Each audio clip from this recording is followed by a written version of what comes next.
Hello and welcome back to Turntable Guy. I mentioned that I was going to be getting an overhead camera mount, and that came in from Amazon today. So we're giving that a go, see how it looks. Hopefully it looks better than the last video with the tripod. This gives you a little bit more of an overhead look at what's going on. In the shop today we have a Technics SL-D20. This is a direct drive. Dust cover's seen better days.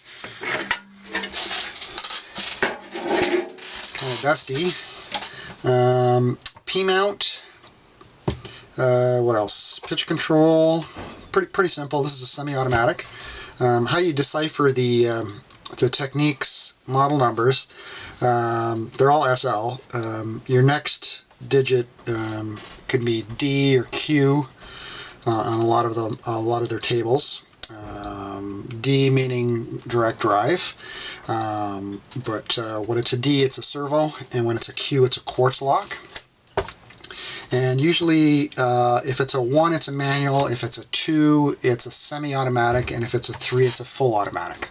Now that's not for every model, but most of the models follow that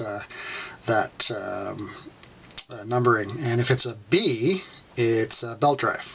So a B2 would be a belt drive semi-automatic, and a B3 would be a full automatic, and so forth. There's also the SLM series, which is the beautiful rosewood turntables. But this one's in for basic service. These tables usually do not require a lot of work. They are workhorses. They are extremely reliable, and they actually sound very good. There's not a lot of setup as far as the P-mount arms are concerned. This one has a Technics branded cartridge on it. You can't even really set the tracking. They have it just kind of set at 1.25. Really, if you want it, you got to go over this little bump there. So there's very little travel, right? So 1.25 on this one. Same with the tracking force, 1.25. One thing Technics did do on these later models, this is like mid 80s, they put in detachable cords. So you had your detachable RCAs, detachable power cable, and detachable ground. And as you would guess, people lose those all the time. And this one's no different. The ground cable has gone missing. It's nowhere to be found. So when you turn it on, you're going to get a buzz. And there it is. There's the buzz. Okay, so we're going to put in we're just going to hardwire a ground in there. And you can actually, when the table's not grounded, my feet are grounded right now, so as I touch it, you can hear it buzzing. Anyway, we'll do a basic service. I'll show you how to lubricate a Technics direct drive, okay? And we'll get going on it. I guess we should just check basic functions first, just to see what condition it's in. So this is semi-automatic. Tone arm lift works. Helps you plug it in. They don't work well without AC power.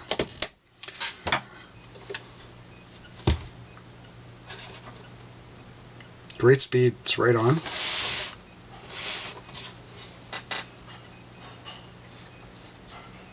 Pitch control works.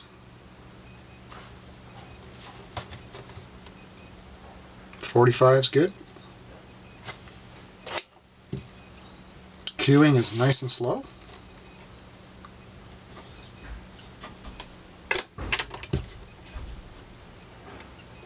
Reject works.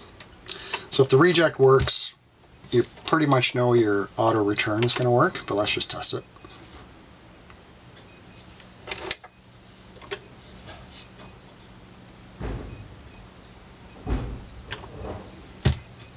And it does.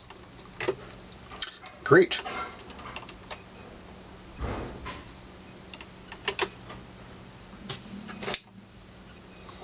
Okay, so we're going to be working on this one upside down. So lock the tone arm always, unplug it. Put your dust cover back on. Okay. If your dust cover was pristine, okay, I would definitely put down a towel, something soft, okay, to flip it over. You don't want to scratch it, but this one is terribly scratched, so always remove your platter. On a Technics direct drive, the platter itself is part of the motor, so be very careful when you're lifting it out. What you want to do is put your thumbs on the spindle, and this one's kind of odd. It's only got 3 slots. Usually they're across from each other, and just pull up like that. There's your magnet.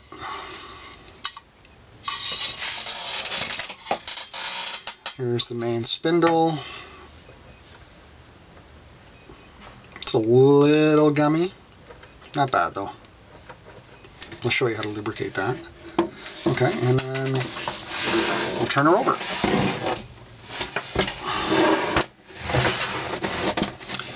Now, I've already gone ahead and removed all 6 screws here, not to bore you to death. Like I mentioned, I don't like to watch videos where people are taking screws out, so I'll try not to bore you either. So this should come right off. And here are your guts. Okay, I've already checked the grease in this turntable. It may look a little nasty, but it's still very pliable. Okay, so I'm not going to do anything with that. What we're going to do is we're going to give the pitch wheel a shot of deoxit. And switch. To get at the switch, you just got to remove these 2 screws.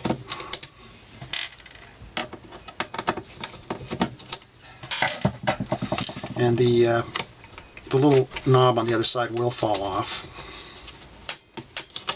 Just like that. Grab your deoxit or neutral in this case, just give it a shot. Okay.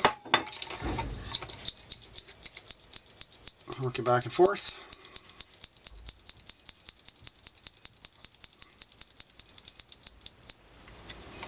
And back she goes.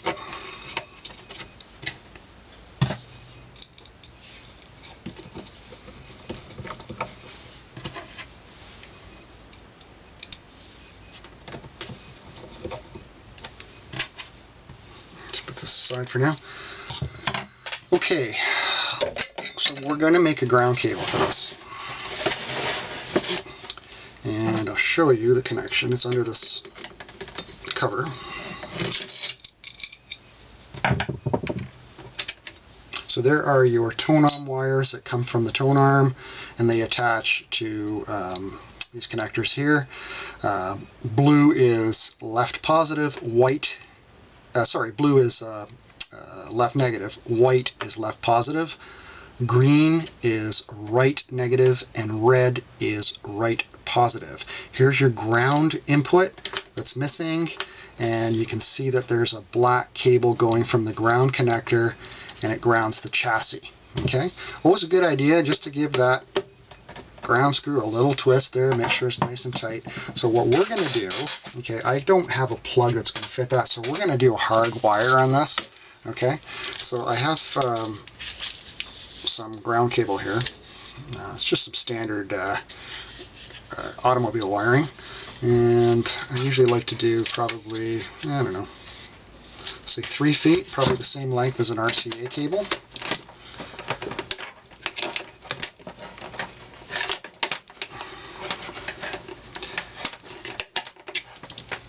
So, about there, there, got a snip. Okay.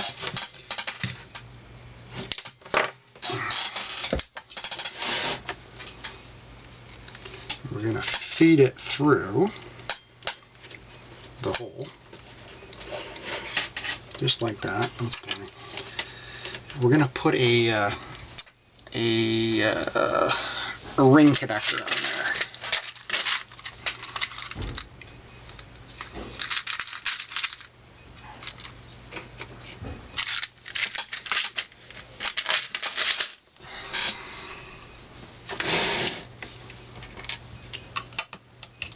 I could just twist the wire around the screw, but that's kind of half-assed. I like to remove the plastic on the crimping part. That's very dangerous. Don't do that. So all I'm left with is bare metal here. So now I can strip off a little bit of wire.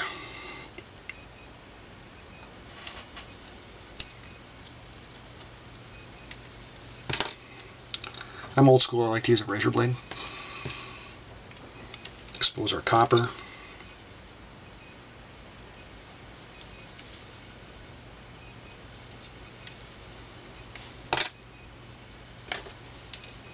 Okay, I'm going to want to put that in there.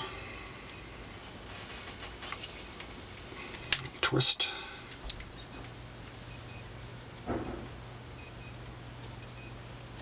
Just like that. Okay. So I'm just going to solder this down on my bench here. You don't need a lot of solder. Just get that good and hot. Just like that. Grab your solder. And just soak it in. Okay. And that's it. That's not going anywhere. Perfect. That is hot though, so be careful. So what we'll do now, we'll just pull this back.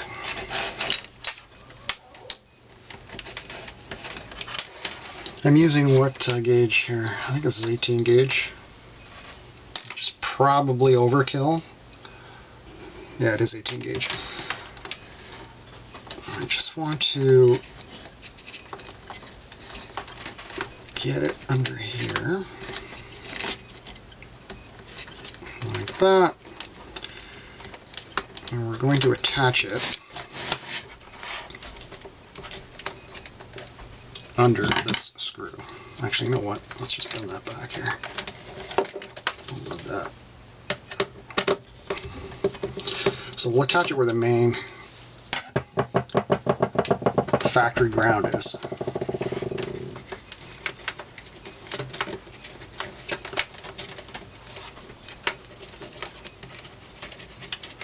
So we'll just do ring on top of ring here.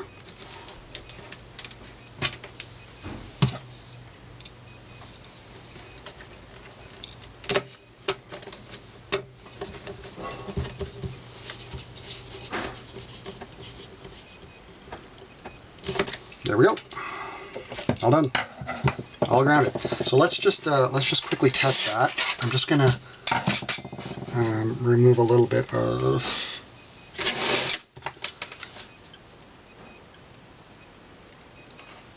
sheathing here, so we can just test it on my receiver just to make sure that it's the hum's gone away. So we'll hook up our RCA cables. You don't have to hook up the power on a turntable to test for hum. I mean, you might on some, but most of them you don't. Alright, so I've got my ground over here. So let's hear what it does.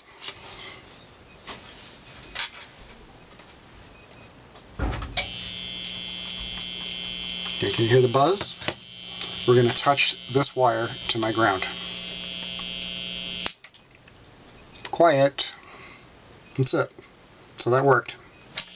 Off. On. So we have a good solid ground connection now. That's not going anywhere. Turn that off.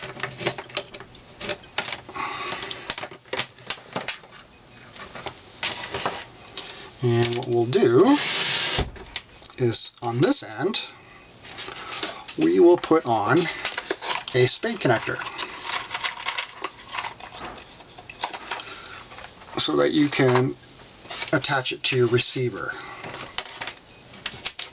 Same thing, don't do what I do with the razor blade.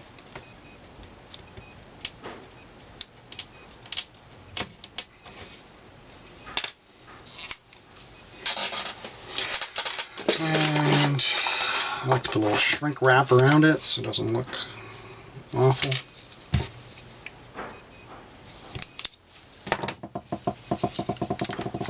You can buy this stuff on eBay real cheap, by the way. It comes in from China.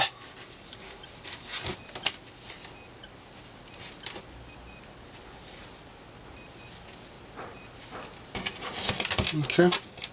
Same thing as the ring connector. Just insert your spade plug. And we're just going to get it good and hot and toss a little bit of solder in there.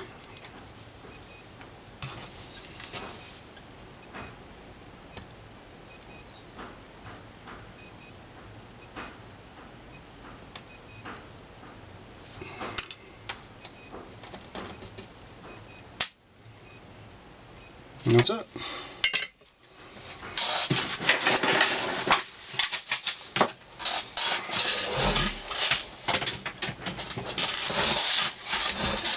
Okay. Make sure this is cool before you bring your heat shrink over, because if it's hot, as soon as you pull it over, it's going to shrink, right? So bring your heat shrink. Let's cool down. Okay. Pop your heat shrink over. This is my wife's heat tool from when she used to do crafting. It's a great heat gun.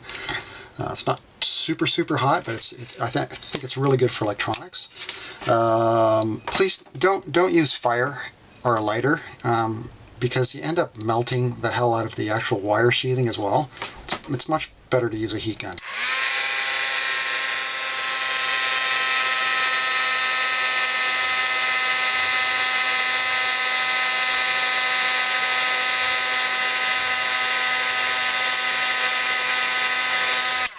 There you go. Professional ground cable. Awesome. Okay. Okay, don't forget to put your cover back on.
Okay.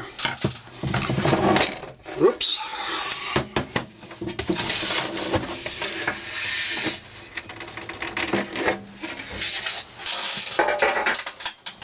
All right, so we're going to lubricate the main bearing.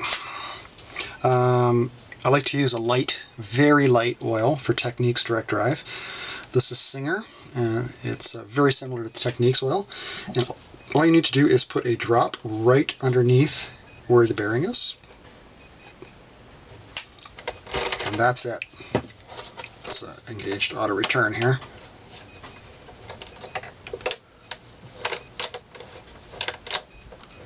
That is all Technics tables need. Okay, a little drop of oil. The direct drives, not the belt drives. That's another story. Okay. The plotter goes back on. Nice.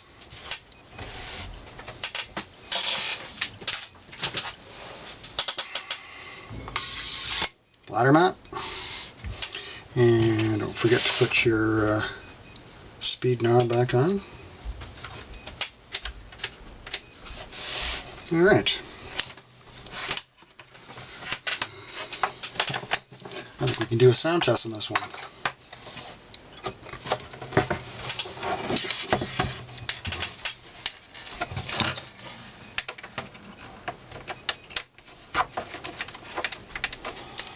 I'm sorry, but these removable cables are a pain in the ass.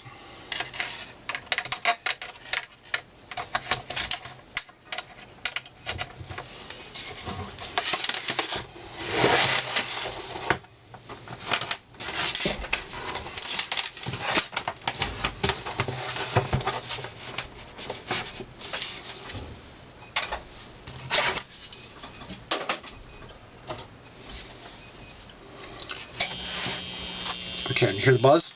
That's because I haven't hooked up the ground. Our new ground. Perfect. And our tracking weight should be 1.25. Which is right there as our anti-skate.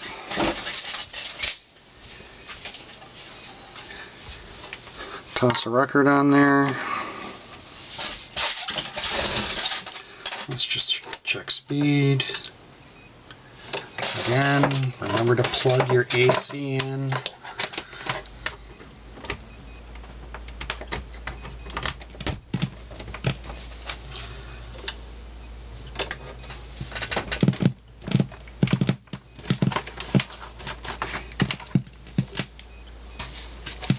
I have a bad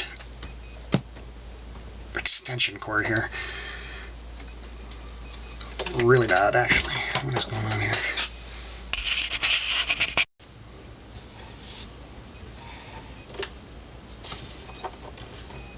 Okay, pitch control is nice and clean.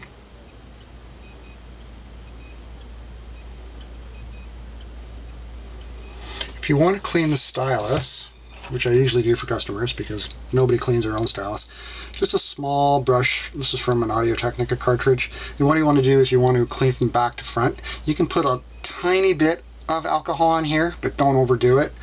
Okay, this is going to sound loud. Okay.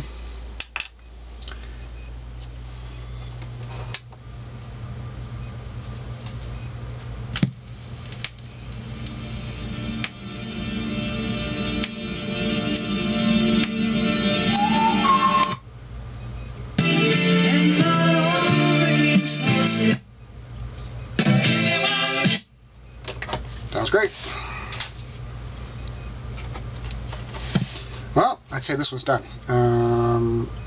Very simple. Techniques are very simple tables to work on. The belt drives are a little bit more work, but the classic direct drive like this, especially the P-mount arms, very simple to work on. You can do your own servicing on them. Like I said, a drop of oil in the main bearing once a year, I would say, and just cleaning off your main switches and controls. That's all you need. Alrighty, well, thanks for tuning in, and I will hopefully get to see you again in our next video. Thank you.